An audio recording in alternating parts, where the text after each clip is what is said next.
Episode 9, hari pertama menginjakan kaki di SMA Negeri 1 Antartika. Di suatu pagi yang cerah, Rizkia mengendarai sepeda listriknya di jalan raya Kota Bulan. Dia terlihat sangat ceria dan penuh semangat dengan balutan seragam SMA. Setelah melakukan perjalanan, tak lebih dari 10 menit, Rizkia pun tiba di halaman SMA Negeri 1 Antartika. Dia menatap heran ke sekelilingnya, halaman ini sangat luas. Dia tidak tahu harus kemana. Akhirnya dia memutuskan membelokkan setirnya ke arah kanan dan tibalah dia di sebuah halaman parkir khusus guru. Ada pelang yang memberikan keterangan itu. Rizkia berhenti dan tampak ragu. Apakah berarti aku tidak boleh parkir di sini? Gumamnya sendiri. Akhirnya dia kembali menarik tuas gasnya melaju pelan.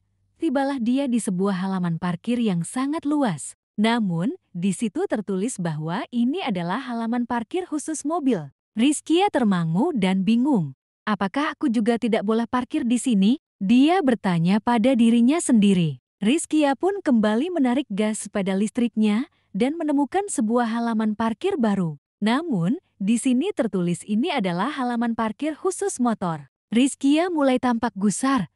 Dia berpikir sejenak, apakah kendaraanku termasuk sepeda motor? Atau bukan ya? Dia kembali bertanya pada dirinya sendiri. Akhirnya, dia memutuskan untuk mencari sekali lagi. Kalau memang tidak ada, maka dia akan memarkirkannya di sini saja. Setelah sedikit berkendara, Rizkia menemukan halaman parkir khusus sepeda manual. Dia mulai semakin gusar. Kendaraanku ini termasuk sepeda apa motor ya? Setauku bukan keduanya, dia bertanya.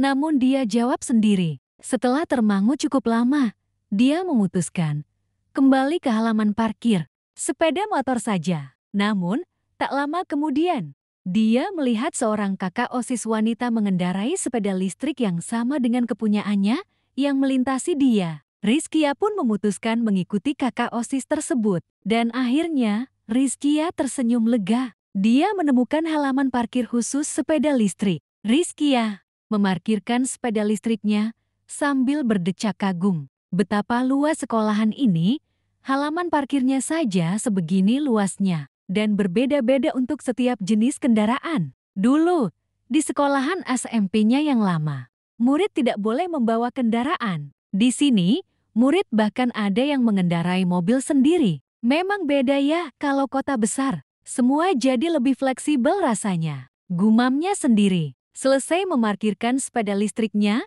Rizkia memutuskan berjalan kembali ke halaman utama di dekat gerbang sekolah. Sayup-sayup, dia mendengar suara seorang kakak OSIS dari speaker portabel, berseru dan menghimbau agar para siswa-siswi baru berkumpul di aula. Di halaman Rizkia melihat para kakak OSIS itu mengatur arus kedatangan murid baru. Tak menunggu lama, Rizkia pun melangkah masuk ke dalam aula. Di dalam aula, Rizkia merasa sangat takjub. Aula itu sangat besar dan ratusan murid telah penuh mengisi tempat duduk. Rizkia pun menoleh ke kanan dan ke kiri, mencari tempat duduk. Akhirnya dia memutuskan duduk di barisan bangku paling belakang yang masih tampak kosong. Di saat Rizkia sudah duduk dengan tenang, terlihat seorang gadis yang membawa segelas minuman di tangannya. Sedang kebingungan mencari tempat duduk juga. Tak lama, terdengar suara kakak OSIS yang menjadi MC, menghimbau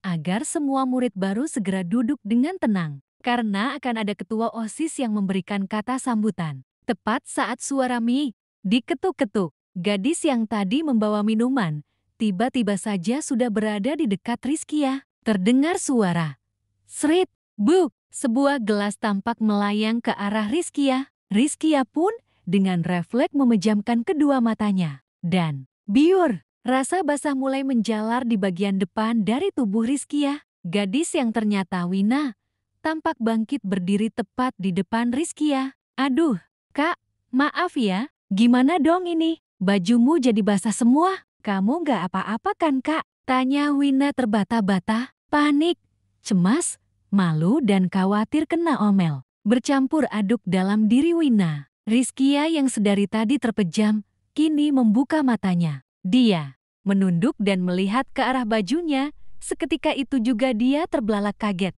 Melihat bajunya kini basah dan bernoda merah. Aku sungguh minta maaf ya kak, aku beneran gak sengaja. Begini saja, bagaimana kalau kita ke Kopsi saja, membeli baju baru, biar aku yang membelikannya untukmu, karena ini juga akibat kesalahanku, kata Wina, sambil mengamit lengan Rizkia. Dengan sedikit memaksa, Wina menarik lengan Rizkia berjalan meninggalkan deretan bangku di sana, menuju keluar aula. Sementara di depan pintu aula, ada seorang kakak OSIS yang berdiri, melihat ke arah mereka. Dengan sangat heran, Wina segera menghampiri kakak OSIS tersebut, dan berkata, "Kak mohon izin, kami mau ke Kopsi sebentar, membeli baju. Lihatlah, baju dia basah kuyup, takut masuk angin," kata Wina memohon izin. Kakak OSIS yang ternyata David itu, tampak tidak senang. Dengan ketus dia menjawab, "Apa, gak bisa?